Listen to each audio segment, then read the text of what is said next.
Hello and welcome to Around the Diocese. I'm Father Sight with your local news source for what's happening around our diocese and beyond. This is your January 20th edition. Up first, Mercy in Action. Let's check out what our Diocesan Year of Mercy calendar tells us for this week's Wisdom Wednesday. St. Padre Pio reminds us that prayer is the best armor we have. It is the key which opens the heart to God. Also, don't forget that this month's papal intentions are for interreligious dialogue and for Christian unity.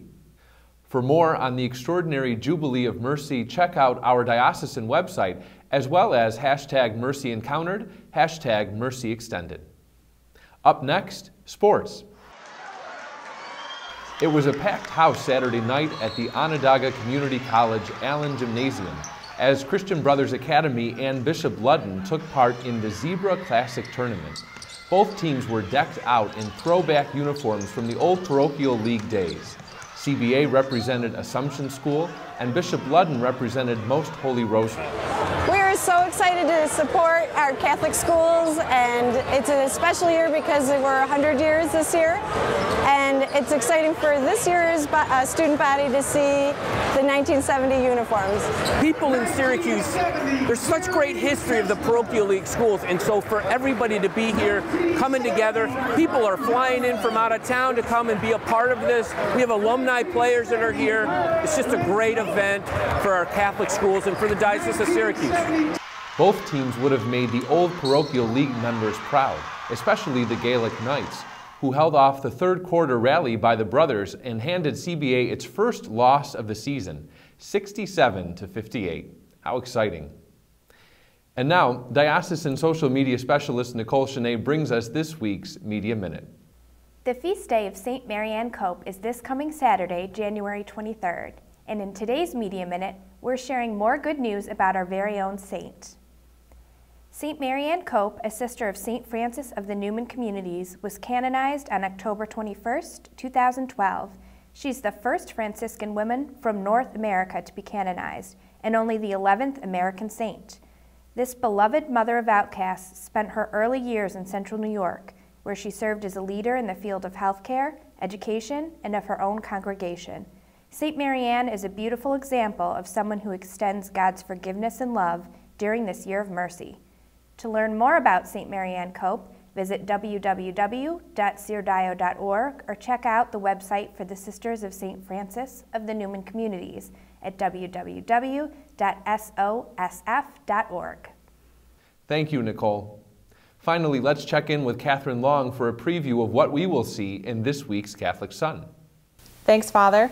This week, the Catholic Sun marks Francis House's 25th anniversary, shares a new Year of Mercy project and a new Year of Mercy column from Father Sight, and takes a look at the Rosary Assumption throwback basketball game held over the weekend. Watch your mailboxes for the print edition starting Thursday, and be sure to visit thecatholicsun.com for the latest local, national, and international Catholic news every day. As we continue to dig ourselves out from the recent winter storms and stay warm, we bring you more from our summer pilgrimage series. This time we travel to the beautiful National Shrine and Basilica of Our Lady of Victory in Lackawanna. Enjoy. Until next time, I'm Father Sight, and remember, as we prepare to march for life this week, that every life is worth living. God bless you. Welcome to Our Lady of Victory National Shrine and Basilica. We're in Lackawanna, New York, 7 minutes south of Buffalo, New York. It is a church which was built by our founder, Father Nelson Baker, who is on his way to canonization. He's a venerable, Nelson Baker, waiting to become blessed, last step before canonization. And he built this when he was 80 years old as a tribute to Our Lady of Victory, whom he had chosen, even as a young man, as his patron for his priesthood and his ministry. We get about 40,000 pilgrims and visitors a year here from outside of Western New York who come for the architecture of the Basilica or because of devotion to Father Baker or because they have a devotion to Our Lady of Victory. And so we have all three of those here. We have a beautiful church, which is one of the very few examples of late Renaissance architecture in the United States. It's pure Rococo architecture, and architects come in here and literally weep over the architecture. It's that beautiful. Many people come because they have a devotion to Father Baker himself. He was called the father of the poor, also called the father of the fatherless. While he was alive, people come because they know Father Baker's holiness and his charity toward the poor.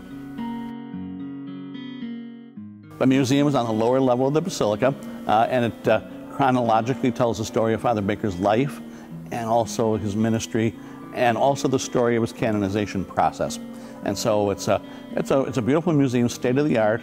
It was put in about 6 years ago, and it is held up very well, telling Father Baker's story to people who know it and want to hear it again, or people who are coming here to find out the story for the first time.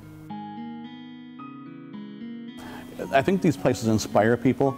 People come here, and the thing they tell me the most is when they walk in the door, they find a sense of peace here, and they come here to pray for that sense of peace and in peace for whatever they're praying for. But I think they inspire people. People come here and they see something that helps them to see God better. I think that's true of almost every holy site and shrine in the world.